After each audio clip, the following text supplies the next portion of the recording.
Students इस question को करने के दो तरीके हैं। पहला तरीका देखो, इक्वेशन क्या दिया है, x into tan 60 degree into cos 60 degree is equals to sine 60 degree into cot 60 degree, ये दिया है। अब आपको बेसिक नॉलेज होना चाहिए भाई। देखो सीधी सी बात है, उसने बोला x किसके इक्वल है, ऊपर से वो आंसर मतलब न्यूमेरिकल वैल्यू नहीं पूछ रहा है आपसे, वो पूछ रहा है कि tan 30 आएगा, कि x का वैल्यू cot 30 आएगा, कि sin 30, मतलब ऐसा कुछ नहीं पूछ रहा है कि 1/2 आएगा, कि √3/2, ऐसा नहीं पूछ रहा है।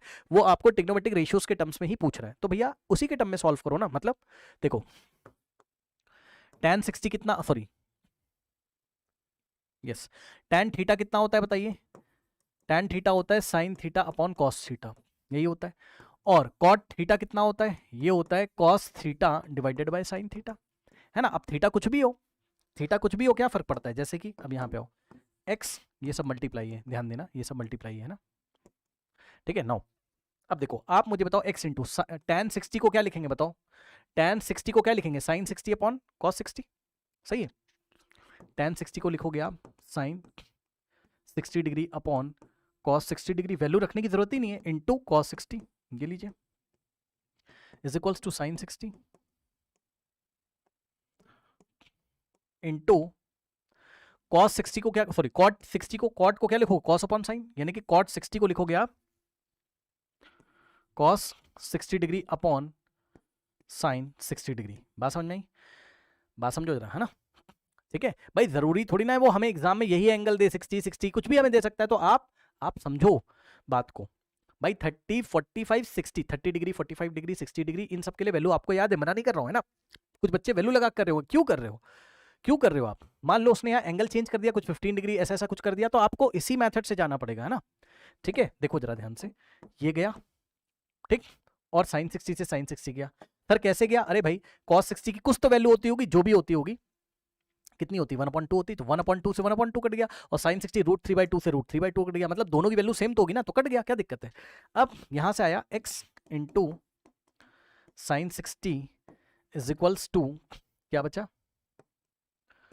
cos 60, करेक्ट, ये हो गया। अब ध्यान से समझो, या तो इसकी वैल्यू रख दो, या तो साइन 60 को उधर भेज दो, जो करना है वो कर दो भाई। आपको यहां से करने के दो तरीके हैं, यहां पहला तरीका और दूसरा तरीका मैं यहां दिखा रहा हूं, x into sine 60 is equals to, यहां से करने के दो तरीके, मेथड 2 और ये हो गया मेथड 1। ठीक है, ध्यान से सुनिए, देखिए x इंटू साइन 60 की वैल्यू रख देते हैं, कितना आता है √3/2 इज इक्वल टू cos 60 कितना होता है 1/2 होता है। ठीक है, तो ये 2 से 2 कट जाता, ठीक है, यही तो होता। ठीक है, अब क्या बचता, यहां से यहां कर रहा हूं, x into √3 is equals to 1, और √3 जाके उधर डिवाइड लगाता है, यानी कि x इज इक्वल्स टू 1/√3। अब बताओ 1/√3 इनमें से किसकी वैल्यू है, बताना जरा। cos 30 क्या 1/cos 30 कितना होता है √3/2, तो ये आंसर हो नहीं सकता। tan 30 कितना होता है 1/√3, तो यही आंसर है। उसके बाद क्योंकि भाई x की वैल्यू निकालना था, तो x हमारा कितना आ रहा है 1/√3, ठीक है, और उनका x कितना आ रहा है tan 30 तो 1/√3 होता है, तो मैच तो कर गया। sin 30 कितना होता है 1/2, तो ये आंसर हो नहीं सकता, क्योंकि 1/√3 वाले से मैच करेंगे, cot 30 हो नहीं सकता। cot 30 कितना होता है tan 30 का रेसिप्रोकल, tan 30 कितना होता है 1/√3, 1/√3 का रेसिप्रोकल √3 हो नहीं सकता। ठीक है, तो option B is the correct answer. दूसरा मेथड जाने का ये था जो मैं आपसे कह रहा था, साइन 60 को उधर भेज दो, यानी कि x इज इक्वल्स टू क्या हो जाएगा cos 60 डिवाइडेड बाय साइन 60, इधर आके डिवाइड कर देगा, साइन 60 डिवाइड करेगा। अब आप मुझे फिर से बताओ cos अपॉन साइन क्या होता है cot, cos अपॉन साइन क्या होता है cot, यानी कि आंसर आ गया cot 60। और cot 60 किसके इक्वल होता है tan 30 के इक्वल होता है, बोलो हाँ, बोलो क्यों भाई, नहीं पढ़ा है आपने, दोनों में कॉम्प्लीमेंट्री रिलेशन होता है। 60 90 में से 60 माइनस करो तो क्या हो जाएगा 30, यानी कि tan 30 के इक्वल। और भरोसा नहीं है तो आप वैल्यू रख के देख लो, आप वैल्यू रख के देख लो, tan 30 कितना होता है 1/√3, और cot 60 भी कितना होता है 1/√3, यानी कि x की वैल्यू किसके इक्वल आ रही 1/√3 के इक्वल आ रही है ना। अगर यहां से भी नहीं समझ में आ रहा है तो इसके बाद ऐसे कर लो, x इज इक्वल्स टू कहां तक पहुंचे थे तुम cot 60 तक, यहां तक पहुंचे थे। अब ऐसे कर लो, cot थीटा क्या होता है 1/tan थीटा, तो आप इसको क्या लिख सकते हो 1/tan 60।